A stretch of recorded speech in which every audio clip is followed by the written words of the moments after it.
Before we dive in, just a quick favor. If you're enjoying what we're doing at Angels Among Us, please take a second to rate and review the show. And if something in today's episode touches your heart, please share it with a friend. Welcome to Angels Among Us, the podcast where we share real stories of angelic encounters. Each episode, you'll hear first-hand accounts of divine protection, guidance, and miraculous interventions that remind us we're never truly alone. Whether through a whisper of comfort, an unseen hand of protection, or an unmistakable presence, angels are closer than we think. Join us as we explore these powerful experiences of angels, both seen and unseen.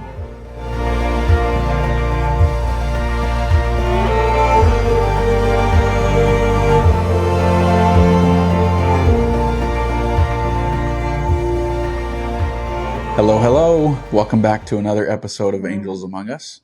Brent and Michaela here as usual.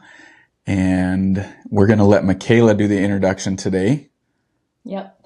So we have here Miss Heather Henretig. So Heather it's kind of a funny story. So I actually grew up with Heather's stepsister, Jenny and Carrie.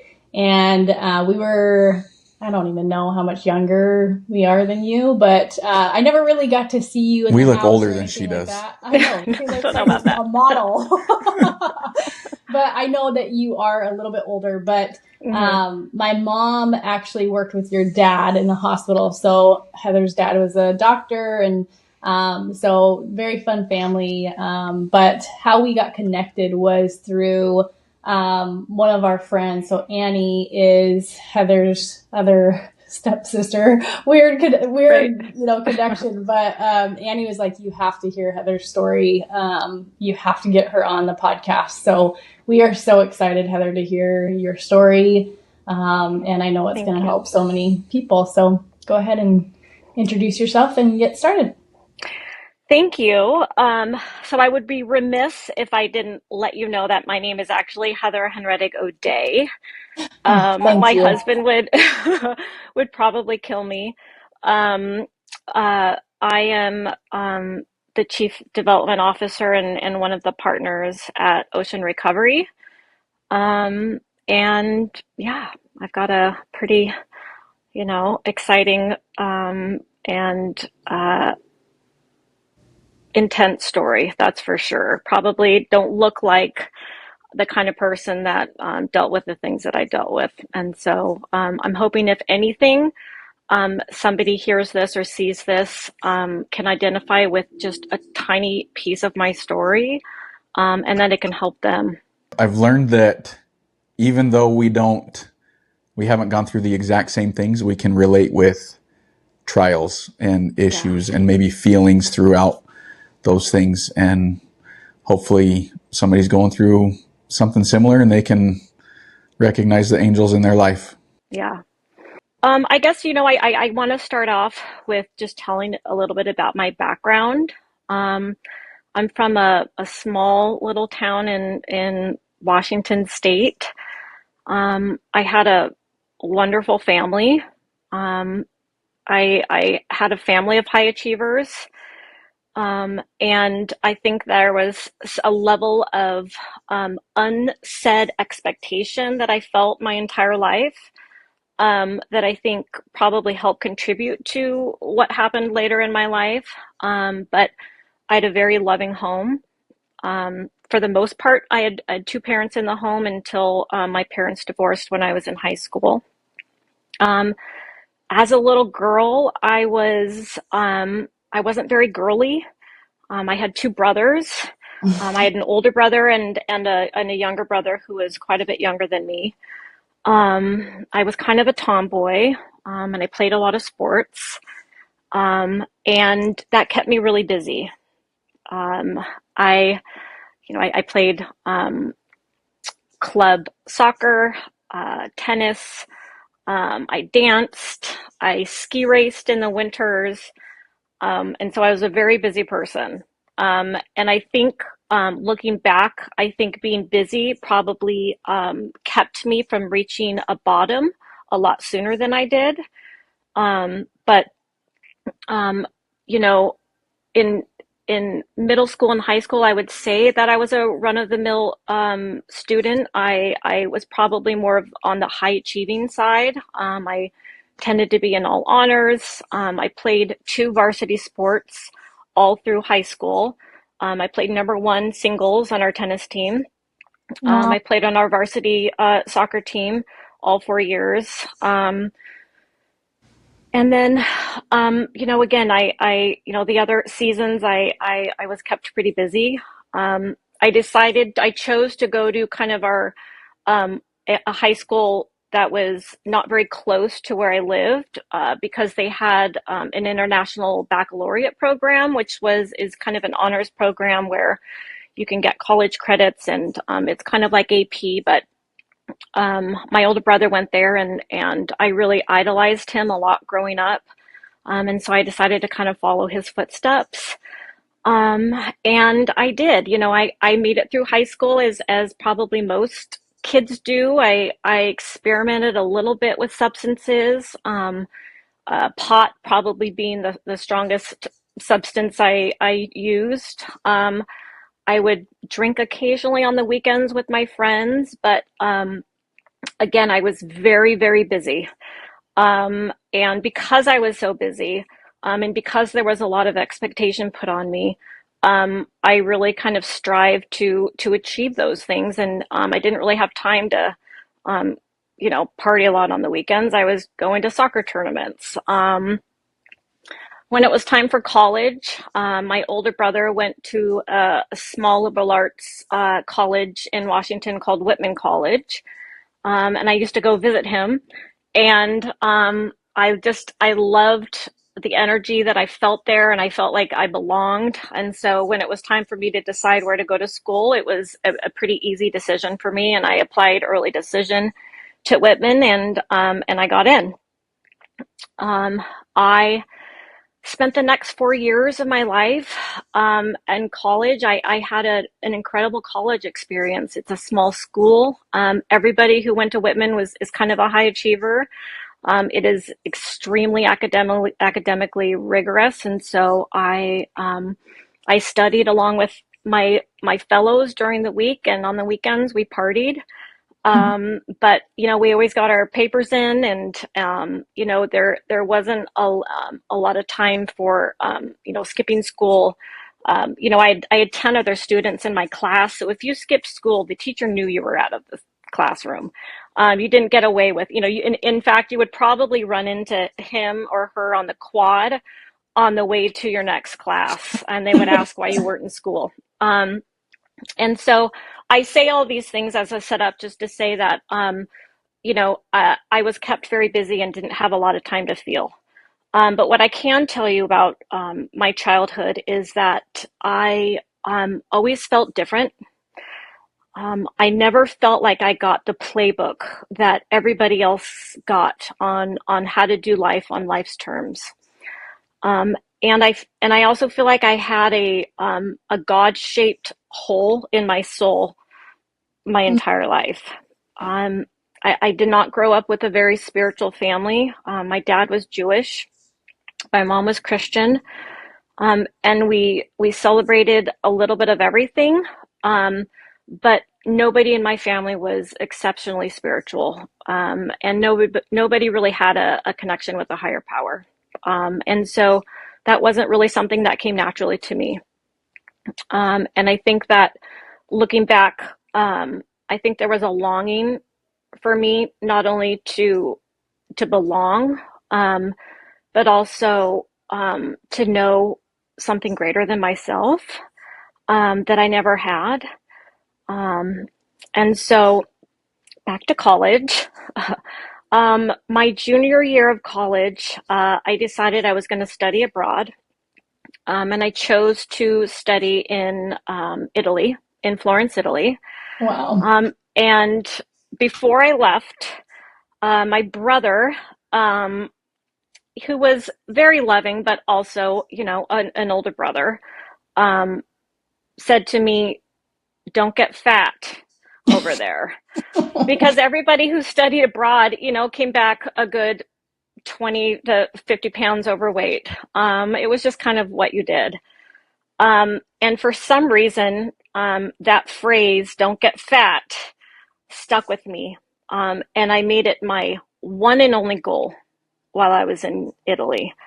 I was not going to get fat.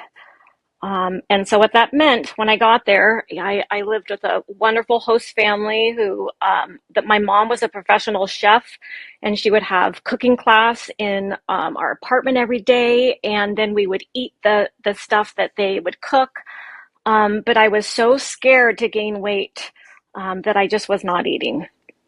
And over the course of the 6-ish plus or minus months that I was in Italy, I got skinnier and skinnier.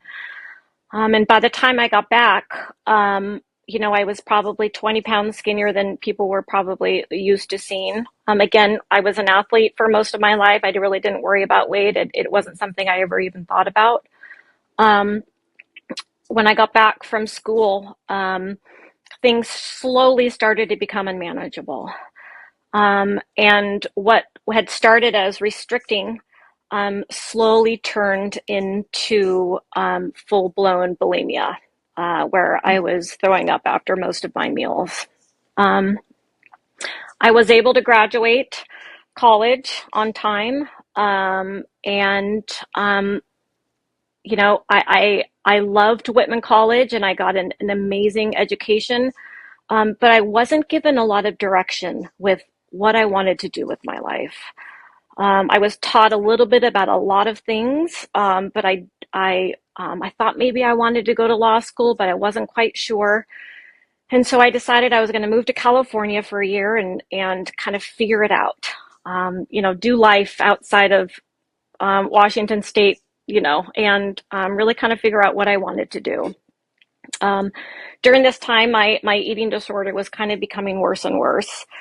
My friends and family were extremely concerned about me, and it was brought to my attention often. But I hid it on the inside, because it had kind of become my coping mechanism for dealing with life that became super, super overwhelming for me. After about a year in living in Santa Barbara, California, I'd found a great job, and was working, but I was spending what little money I had on food. And I was bouncing checks, and I pretty soon found that my life just became completely unmanageable. It was also during this time I had they had a root canal and had to get kind of some oral surgery. And for the first time ever, I was prescribed opiates and pain medication. And I'll never forget the first time I took the pain medication. I felt for the first time in my entire life I could breathe. I felt like, oh my gosh, this is what I've been looking for my entire life. Again, that feeling of like not being okay, that not feeling a part of, that always kind of feeling on the outside. This pill changed all of that for me. And from then on, I in addition to my eating disorder, that was kind of running rampant, I, did everything I could to kind of find painkillers, to get prescribed painkillers, whether it was doctor shopping, whether it was stealing them from friends' homes, from friends' families. I reached a point in California where my life was really becoming unmanageable. I was behind on rent. I was, bouncing checks here and there. I couldn't pay my bills, and I decided enough is enough. I can't live this way anymore. So I called my parents, and I told them that I had bulimia, and I'd had an eating disorder for a couple years, and that I really wanted to do something about it. So my mom flew down and packed up all my stuff, and we drove back to Washington State, and we picked an eating disorder program. And a couple weeks later, I was shipped off for 90 days to an eating disorder program in Missouri. During this time, I was constantly getting in trouble for, I had snuck pot in to the program because for some reason I thought that was a good idea. When it got to the point where I was allowed to go out on outings or rent a car and do what I'd go to the liquor store and I would buy multiple shooters, and I would come back intoxicated. And the clinical team decided that I also had a substance abuse problem. Um, my initial response was, "Oh my gosh, you're crazy," um, and they wanted to keep me longer. By the end of the 90 days, I was feeling a lot better. I was up to a healthy weight, but they really wanted me to stay. And they told my parents it was probably a good idea if I did stay. But I kicked, I screamed, like I always had my entire life. I convinced my parents that I was just fine. And I went home to Washington State, where I didn't really have a plan. I didn't have any aftercare. And I was left kind of right back where I started with, I really didn't know what I wanted to do with my life.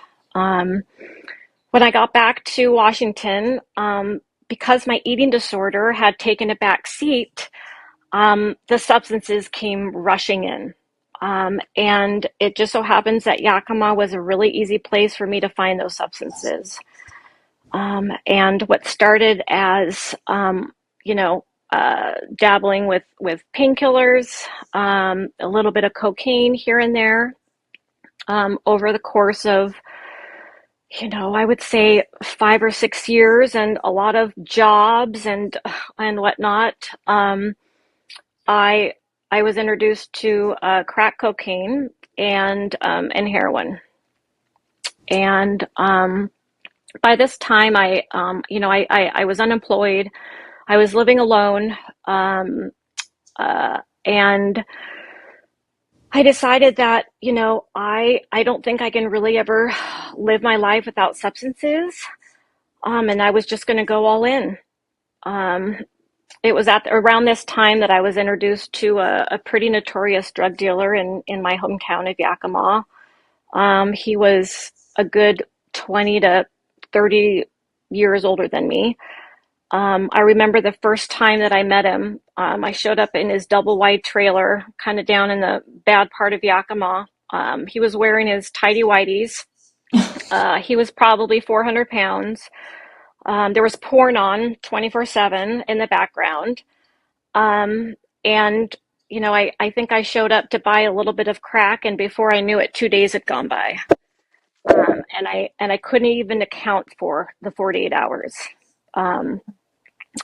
And I at that point in time, I decided to dive in. And what that meant was, I abandoned my house. I allowed my pets to be kind of taken by neighbors. My mom took one of my dogs, and I moved into the crack house with this crack dealer, and I'll call him Bob. Bob was extremely abusive, both physically and emotionally. He was dealing a lot of both cocaine and heroin out of the double wide that I had moved into. I had transitioned from snorting the heroin to using it intravenously, and I spent the next, I think, almost 2 years of my life in that crack house. Heather, can I just ask a question really quick? Yeah. Did your parents know at this time what was going on? Okay. Yeah. So, my parents, it didn't go from, the occasional drug use to all of a sudden I had a needle in my arm. There was a couple years of progression during that time, where, friends of mine reached out to my parents saying they were really concerned about me and my drug use. I they would have conversations with me. I was kind of really good at pulling the wool over their eyes until I wasn't, and I didn't care. And it was also during this time that my mom, it was really hard for her to reckon with the fact that her, beautiful college educated daughter had become a heroin addict and was living in a crack house down the street. Her house was up on the ridge, and from her balcony, she could see the roof of the crack house that I lived in, way down in the distance. And so, to reconcile with that, my mom started a blog, and she started to reach out to other parents of addicts and other professionals who could kind of guide her. She started going to Al-Anon. And so, because she had started going to Al-Anon, I knew that I couldn't call my parents for money. And I had stopped doing that quite a while before. And so there really wasn't much they could do but kind of love me from afar. Later, I heard a lot of funny stories about friends wanting to come, take their gun and rescue me from the crack house, and all sorts of ways that they could kind of get me from the disease and from that place. But I think what they really knew is that this was something I needed to want myself. Um, to be honest with you, I I thought that I thought that my life, that's what all my life was going to amount to. And I know it's hard to believe, um, but I could not imagine my life without numbing. I think because I had been numbing for so long, from in one way or another, um, I could not imagine my life without substances. And I had gone so far down, kind of the depths of despair, that I didn't see a way out. I didn't know how to do it. And I thought I thought I would probably die in that crack house, to be perfectly honest with you. Um, it was also during this time I was in and out of jail. I was caught multiple times shoplifting. I was put on probation. Never bothered checking in with your probation officer, my probation officer, because what do you say? Um, they drug test you, and you have to follow, pretty strict guidelines. And I was living in a crack house. And so, during this time, what I didn't know was that we were being watched by the Yakima Police Department for quite a while. And one morning I woke up to about 30 Yakima SWAT members that barged in. I was laying in bed, half naked, and I woke to, four rifles pointed at my head. Um, in addition to drugs, my crack dealer boyfriend Bob also dealt guns. And so there were a lot of weapons in the house at the time. And so when we were raided, there were drugs, there were weapons. There was always people kind of in and out of the house because, we were supplying a lot of Yakima with their substances. And so at that time, I think there were probably 6 to 8 people arrested. I remember I was handcuffed, and walked down the stairs after I was clothed. And the Yakima police officer said to me, "Must be love, huh?" Because he looked over and there was my 400-pound, um, POS boyfriend in his tidy whities, kind of being handcuffed down the stairs. And I got to be honest with you, in my mind, I truly felt like I loved this man. I He kept me alive, I felt like. And there was a huge part of me that felt like I was in love with this person.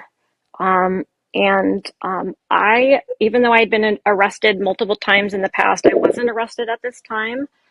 But our life kind of got thrown into a whirlwind because we stopped doing drugs or dealing drugs out of the house. And when you stop dealing drugs, my resources kind of dried up. And so it's one thing to get punched in the face on a daily basis from somebody who's getting you high, but it's another thing to get punched in the face when you're dope sick. And so I want to stop here and say that I think this is the first time really looking back that God truly revealed himself to me. And there's a series of events that happened that allowed me to leave that crack house and choose another way of life. The first is that I would say about 5 days prior to me leaving, I didn't have a phone at the time. This is back in 2000, between 2008 and 2010. I didn't have a smartphone. I did have a cell phone, but it was a phone that you had to put minutes on, and I didn't have minutes on my phone. Very occasionally, I would put minutes on. And I happened to have put some minutes on my phone, and my phone rang, and it was a number I didn't recognize. And I answered it, and the guy on the other end of the phone said, "Heather, this is Todd DeGrasse." Now, Todd was kind of an old high school friend, wasn't somebody I was particularly close to, but somebody I knew. And I remember kind of being really baffled why he was calling me or how he even got my number. But he said, "Heather, I know what you're doing." He said, "I think you've gone down this road about as far as you can go." And I don't know what it was, but for the first time in my life, I stopped to contemplate what it was I was doing. I think everybody kind of pussyfoot around the fact that I had been living in this crack house, had become a heroin addict. Nobody actually took me by the arms and shook me and said, "What are you doing?" And there was something that compelled him to make the call that day. But it was the first of a series of events that got me thinking in my mind, what am I doing? And he's right. I can't get any lower than I am right now. The second was that like I had said before, we had been raided by the SWAT team, so the drugs were kind of few and far between. When I moved into the crack house, I didn't have a lot of personal effects with me. I grabbed some clothes, and that's about it. But the one thing that I did have was my blanket, my baby's blanket that I'd been given to when I was born by my grandmother. I slept with it every day of my life. And for some reason, I decided I wanted to bring it to the crack house with me. And I did. But Bob used to torment me with this blanket. He used to threaten to burn it. He would hide it from me. And one day, this was a couple days after the phone call, I was dope sick a lot of the time. I was home. He had come home, was in a really bad mood. And so I decided I would hide my blanket underneath the cushions of the bed so that he couldn't find it. And he was huffing and puffing about something and said, "I'm going to burn your blanket." And I kind of sassed off to him and I said, "Well, you have to find it first." And he backhanded me very hard. And I landed on the ground.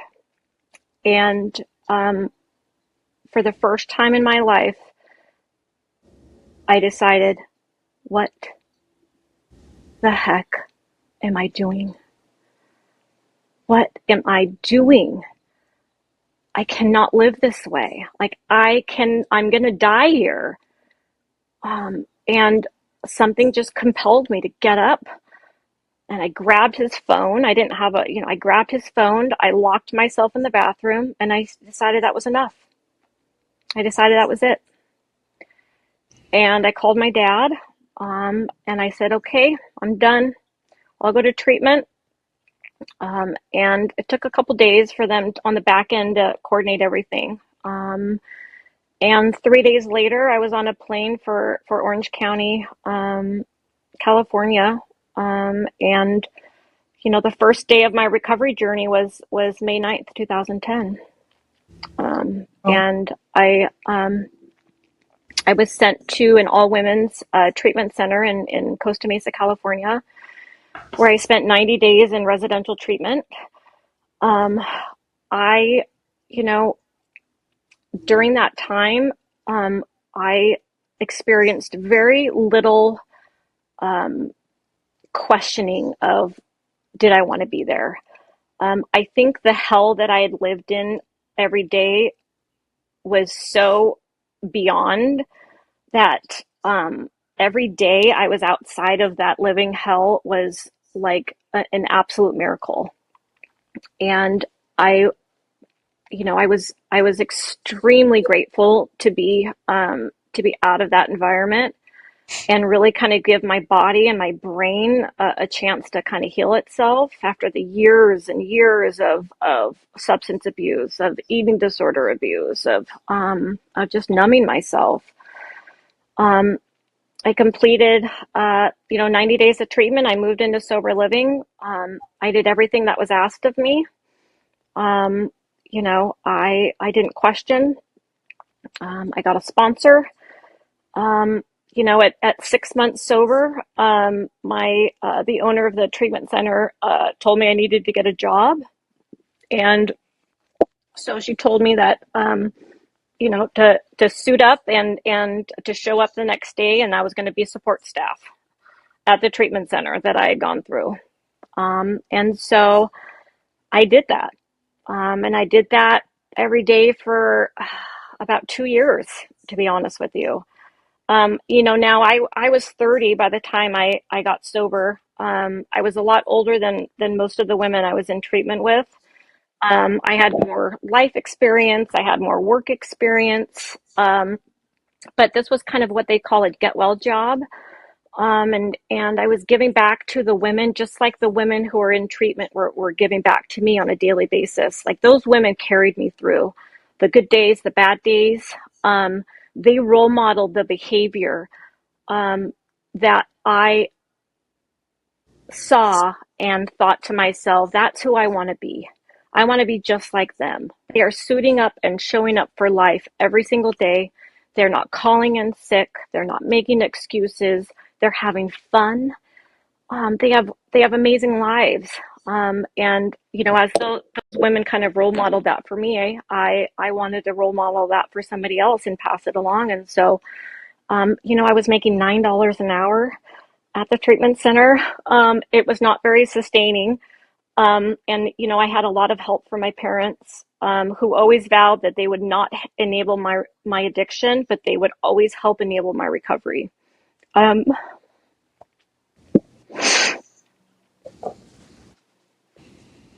they did that.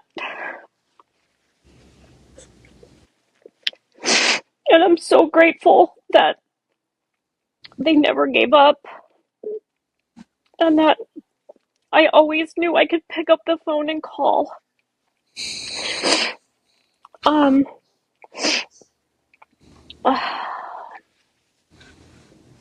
you know,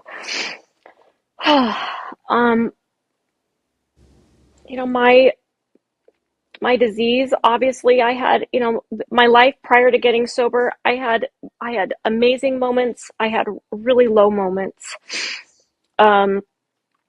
But I never sought a contact with a higher power or a connection with a higher power.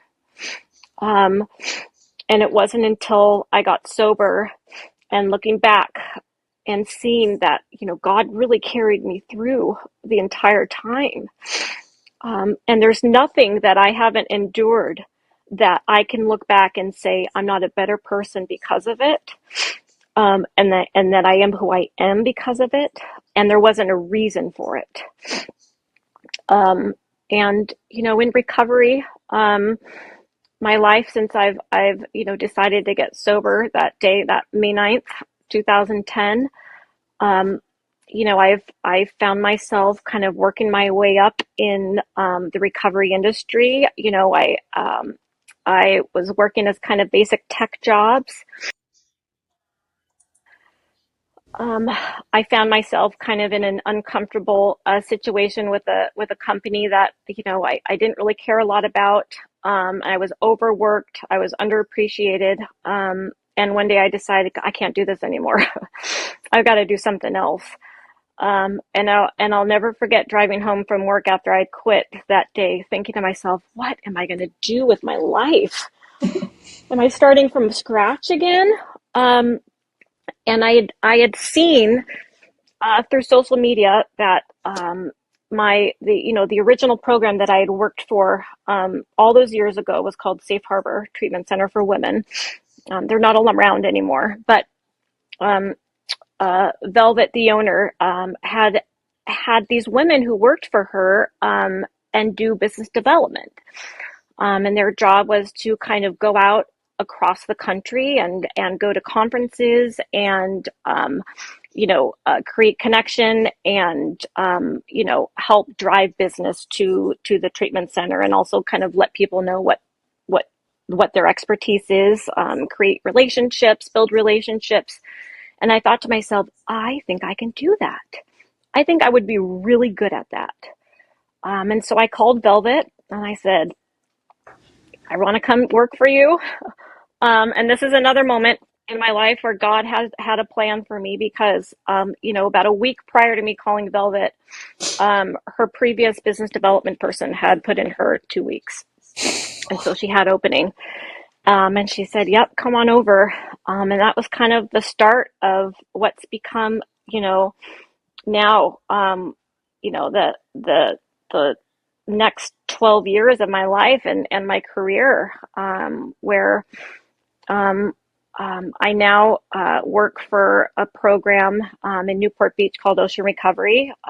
I worked my butt off from the day I started, and the owners decided to give me an equity share of the company. Wow. I get to travel and create meaningful relationships and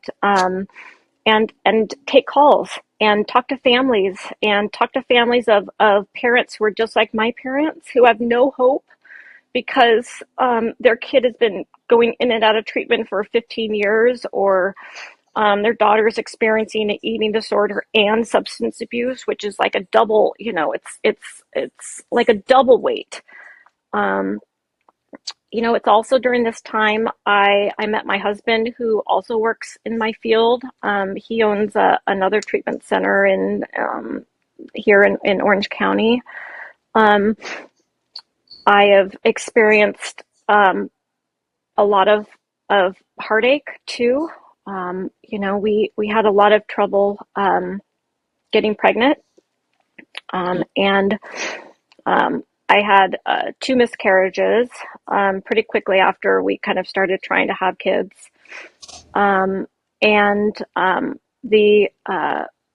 The doctor told me that I really would not be able to have children without science intervention. A week later, I discovered I was pregnant with our son Finn, and I know it always happens that way, right? So cute, by the way. He is. I showed my family, and they were like, "Oh my gosh, that boy is the cutest little boy I've ever seen." He is a bright, shiny star in my life. I cannot imagine this world without a Finnegan O'Day in it, and I am. He is a gift from God. That is for sure. But there's also been a lot of heartache and stress. My recovery journey, I can say this, has not been perfect. Life's tough. Life as a mom's tough. Life as a working mom is tough. Life as a business owner is tough. Life as a wife is tough. And unless you are constantly making sure your tool belt is well equipped to be able to handle those really difficult times, it's easy to go back to your old coping ways, whether it's spending too much money or eating disorder stuff or the substances. And so I've had a lot of things in my life in my recovery that have been hard. But one thing I am not without is a connection with my higher power. I like I kind of alluded to earlier, it didn't come naturally for me. I really had to practice. I had to really make a connection every single day with that higher power. And I talk to my higher power daily still. But I can tell you this, every difficult time in my life that I look back to, I now look as a positive, whether it's, getting fired from a job, even those, 2 years of absolute hell I spent living in that crack house. I would not have the life that I have now without that. My recovery, and the ripple effect that my recovery has on the people I talk to and the people that I help on a daily basis, and then the people those people help and the people those people help. I can't see any other way besides absolute divine intervention for all of it, even the bad stuff. But again, I have to keep practicing at it, because it's really easy to forget. When the times are good and when things are easy, that is when it's really easy for me not to talk to my higher power. And those are the times that my addiction is doing push-ups when I am not equipping myself on a daily basis, whether it's 10 years out, 15 years out, 25 years out. I am not immune to this disease. And I know that. Obviously I have a lot more to lose now. As I have a home and I have a career and I have a family.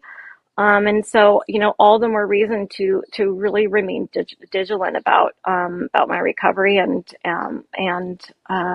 everything that goes into it, including a connection with a higher power. Absolutely. I would like to kind of talk about maybe probably a very big angel in your life, your husband, if we can talk about him, because I do think that in stories like this, one of the questions that comes to my mind is, how did your husband react, and how is that relationship? Because I would imagine that hopefully, right, he is your hero, and it takes a very strong person to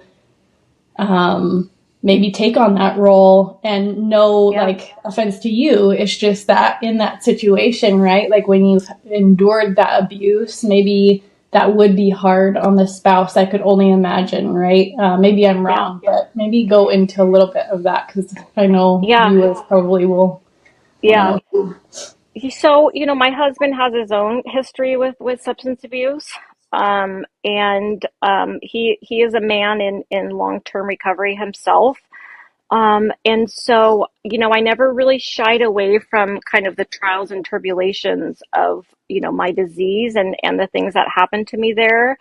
But I can absolutely say that he is my champion, and, his connection with his higher power, is what I always wanted.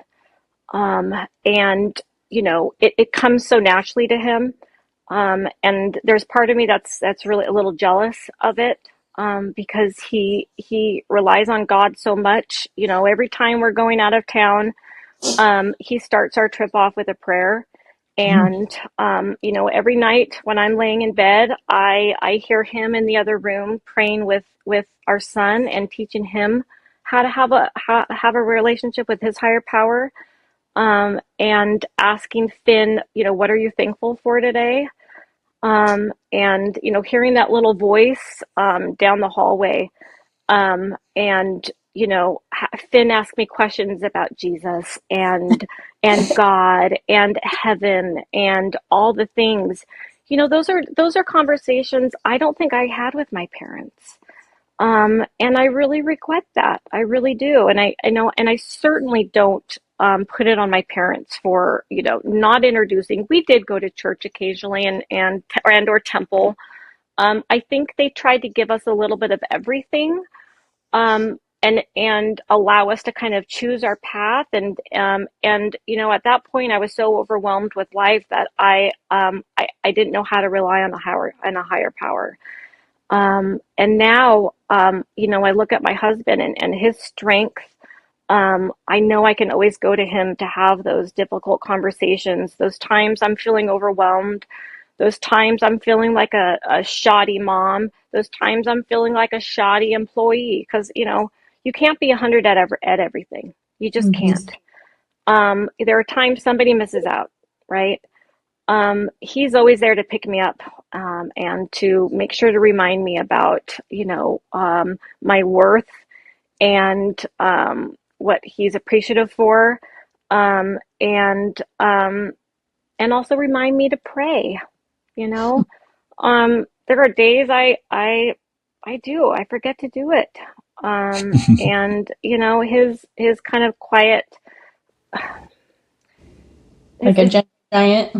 Yes, it's like that he's certainly not a gentle giant. If you meet him, he has a big personality. It's kind of in your face, but the way that he holds himself, and the way he holds up the people around him, it makes me a better person. It makes me a better wife. It makes me a better mom. And when I'm, those times I'm not feeling strong, I can rely on him to kind of help guide me, and to remind me of what tools I do have, right? Maybe a quiet angel or a quiet example. Yeah. I wanted to touch really quick too on that phone call that you got from Todd. Was it Todd? Todd DeGrasse. Okay. So certainly, as far as your story goes, he can be an angel in your story. Yeah. Did you ever get any kind of clarification from him as to why or how he was able to reach out to you? Yeah. So, after I got sober, I really I wanted to reach out to him and just kind of let him know the impact that phone call really had on me. And so we were able to talk about it. And, I think, his response when I asked him, like, what made you decide, I think I honestly think God told him to. There's no other explanation. We weren't that close. I hadn't seen him in ages. I think something outside of himself compelled him to pick up the phone, to dial my number, and to tell me, Heather, I think you've gone down this road about as far as you can go. Well, I hope he's listening, and I know. I can speak for all of us. Todd, thank you so much for having the strength and the courage to make that phone call. I think we're all in a position sometimes where maybe we feel a little nudge, a little whispering telling us that somebody needs to hear from us. And speaking for myself, there's been a lot of times where I've ignored that, right? And it's, I can't do that anymore. I need to be better about doing what God asked me to do. I wanted to ask one more thing, or point out also, in recovery at the facility that you were at initially, you said that there were other women around you who were also in recovery, but they were working, right? And you looked to them and said, I want to be like that.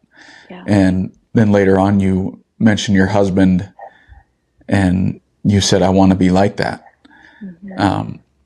I think in life, it's so important for all of us, no matter where we're at in life, to look around us and find people that we want to be like and figure out, what do I have to do to be like him or like her?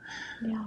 And be diligent about doing those things like you have done. And, that's the only way that we can become the people that we want to be. Yeah. Is we have to find examples. We have to find people that have done it and do what they do. And at the same time, realize that there might be people looking at me thinking, I want to be like that. Yeah. And what do I have to do for those people to be that example, right? To be that quiet example, to continue to be somebody that people can look at and think that they want to be like that. And I think that's so important, and it's so powerful in your story. I loved hearing you say that you wanted to be They like always that. say, in the rooms of Alcoholic Anonymous, they say stick with the winners, right? And that it seems like such a simple saying and such a simple concept. But the reality is that, surround yourself with people that you want to emulate. Surround yourself with the winners, surround yourself with the people that you look up to. And then, again, the other kind of, there's a lot of things in Alcoholics Anonymous of just, these are ways to live your life, whether you're sober or not. It's about giving back. It's about, somebody freely gave me what they had, and now it's my job to freely give what I have to somebody else, to another alcoholic who's struggling. And that goes for, my time. But it's also, that role modeling of behavior where, you know, um, there's another saying where, you act as if until you can actually do, right? Mm-hmm. Um, Fake it till and you make it. you fake it till you make it. And a part of that role modeling of the behavior is you don't know what am I, what do I fake, right? Like, what is good behavior versus bad behavior? What is somebody who has good morals and good values, and somebody who doesn't. And I think the reality is that the truth, obviously comes from within. I think that there's a lot to be said about be the person that you want others to look up to, right? Yep, absolutely. I love that.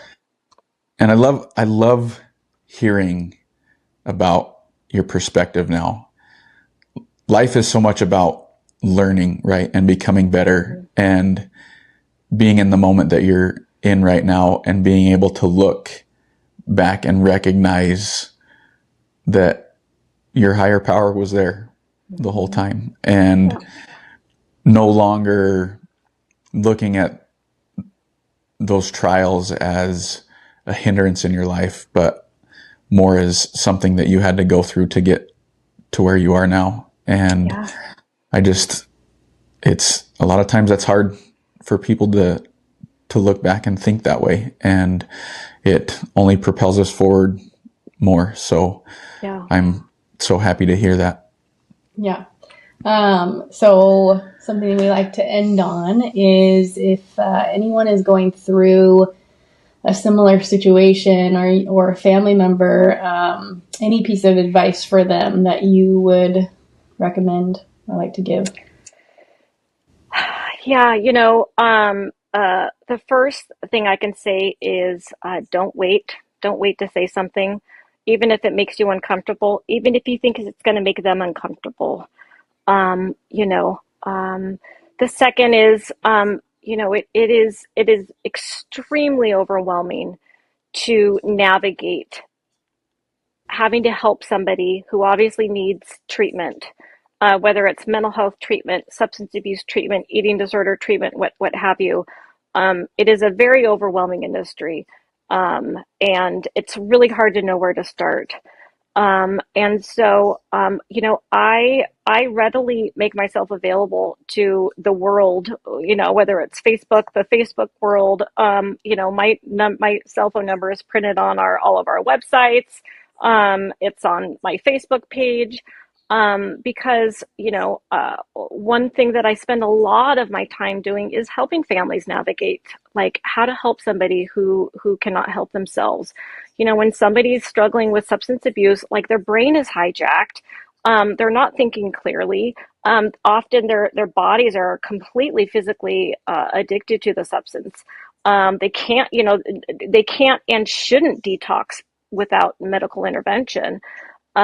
And it's really hard to know where to start. And so, if you don't have someone like me to call, reach out to your, the local SAMHSA number online has a lot of resources.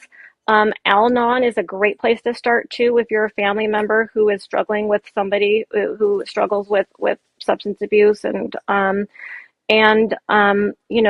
out to the people who have been there before you. That family friend, who had their little daughter, Susie, go to treatment 10 years ago, but you're kind of embarrassed to call them to ask.